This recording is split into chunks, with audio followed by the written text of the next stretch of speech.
നല്ല പടം. എന്താണ് കേട്ടോ ഇഷ്ടപ്പെട്ട പടത്തിൽ? ഫാമിലിയായിട്ട് കാണാൻ പറ്റുന്ന നല്ലൊരു സിനിമയാണ്. എങ്ങനെയുണ്ട് എല്ലാവരുടെ അഭിനയമൊക്കെ എങ്ങനെയുണ്ട്? കൊള്ളാം, നല്ല അഭിനയം. നല്ല പടം. എന്താണ് ഇഷ്ടപ്പെട്ട പടത്തിൽ? നല്ല ഒരു കഥ. ഉണ്ണിമൂന്നനൊക്കെ എങ്ങനെയുണ്ട്? പടം കുഴപ്പമില്ല, ഒരുവിധം നല്ല സിനിമയാണ്. അപ്പോൾ ജയരാജ് എന്ന് പറയുമ്പോൾ ഒരു പിന്നെ സ്റ്റാൻഡേർഡ് ആയിട്ടുള്ള ഒരു ഡയറക്ടറല്ലേ, അപ്പോൾ അതിൻ്റേതായ മെച്ചം ഈ ഫിലിമിനുണ്ട്. കാണാൻ കൊള്ളാവുന്ന മൂവി തന്നെയാണ്. എല്ലാവരുടെ അഭിനയമൊക്കെ എങ്ങനെയുണ്ട്? അഭിനയം മെച്ചപ്പെട്ട അഭിനയമായിരുന്നു.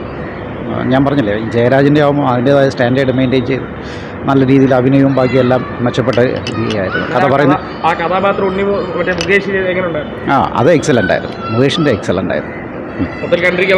ആണ്.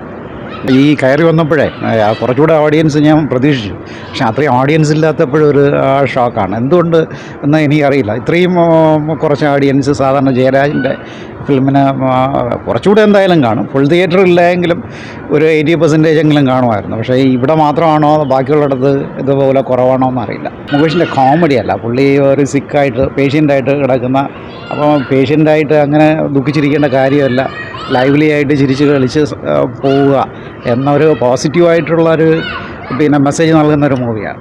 സിക്കായി എന്ന് പറഞ്ഞ് ഡിപ്രഷൻ്റെ ആവശ്യമല്ല, പിന്നെ എന്തോന്നാണ് കുറച്ചുകൂടെ ലൈവ്ലി ആയിരിക്കാം.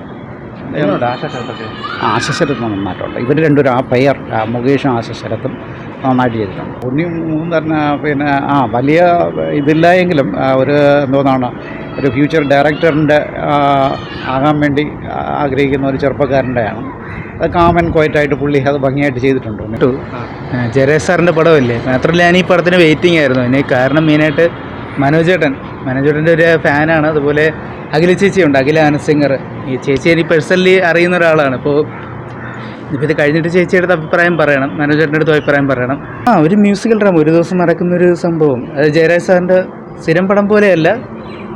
ഒരു പ്രൊമോഷൻ അത്രത്തോളം കൊടുത്തിട്ടില്ല, വളരെ പ്രൊമോഷൻ കുറവായിരുന്നു. പ്രൊമോഷൻ കുറച്ചുകൂടെ കൊടുക്കണമായിരുന്നു. അപ്പോൾ ഞാൻ ഈ പടത്തിന് വെയിറ്റ് ചെയ്തിരിക്കുന്നതുകൊണ്ട് എല്ലാ അപ്ഡേറ്റ്സും നോക്കിയിരുന്നുകൊണ്ട് ഞാൻ കൃത്യമായിട്ട് വന്നു. ഇനി ആൾ വരണം. ജയരാജ് സാറിൻ്റെ പടങ്ങൾ അല്ലെങ്കിൽ മ്യൂസിക്കൽ പടങ്ങൾ ഇഷ്ടപ്പെടുന്നവർക്ക് എന്തായാലും കണ്ടിരിക്കാൻ പറ്റിയ പടം തന്നെയാണ്. നല്ലതായിരുന്നു. എനിക്ക് എസ്പെഷ്യലി അഖില ചേച്ചിയുടെ കാര്യം തന്നെയാണ്. ചേച്ചി സിംഗറിൽ നിന്ന് അഭിനയത്തിലോട്ട് വന്നപ്പോഴത്തേക്കും ആദ്യം എനിക്ക് തോന്നി ഇനി പറ്റുമെന്ന്, പക്ഷേ ചേച്ചിക്ക് കഴിയും. അതും ജയരാജ് സാറിൻ്റെ പടത്തിലൂടെയാണ് ചേച്ചി തുടങ്ങി. അശ്വാരൂഢനിലൂടെ, അഴകാലിലെ മഞ്ഞച്ചരട്, ആ പാട്ടിലൂടെയാണ് ചേച്ചി തുടങ്ങി. ആ ചേച്ചി തന്നെ ജയരാജ് സാറിൻ്റെ പടത്തിൽ അഭിനയിച്ചു എന്നുള്ളത് ഒരു പ്രത്യേകത. അതിനെ കണക്റ്റ് ആവും. എൻ്റെ അഭിപ്രായത്തിൽ എനിക്ക് ഈ പടം നന്നായിട്ട് ഇഷ്ടപ്പെട്ടു. പക്ഷേ ഇപ്പം ഞാനൊരു ഫാൻ ആയതുകൊണ്ടായിരിക്കാം എനിക്കത്. ബാക്കിയുള്ളവർ കണ്ട് അവരെ അഭിപ്രായം അറിയിക്കണം എന്നുള്ളതാണ്. ഞാനും കൂടി ചേർത്ത് 7-8 പേരേ ഉണ്ടായിരുന്നുള്ളൂ. ഉണ്ട്, അദ്ദേഹത്തിനുണ്ട്. അദ്ദേഹം ആ ഒരു പ്രായത്തിലും അദ്ദേഹം അതിനകത്ത് ചെയ്യുന്നുണ്ട്. അദ്ദേഹത്തിന് ചെയ്യാൻ പറ്റുന്നില്ല, അദ്ദേഹം ചെയ്തിട്ടുണ്ട്. എടുത്ത് പറയത്തൊക്കെ ഉണ്ണിമൂന്തനുണ്ട്, എല്ലാവരും ഉണ്ട്. എല്ലാം ഒരു നോർമൽ ഇതുപോലെയാണ് പറയുക. നമുക്ക് ആരെയും എസ്പെഷ്യലി എടുത്ത് അങ്ങനെ പൊക്കിയടിക്കുക അങ്ങനെ ഇല്ല. എല്ലാവരും അവരുടെ ഒരു റോൾസ് നന്നായിട്ട് ചെയ്തിട്ടുണ്ട്.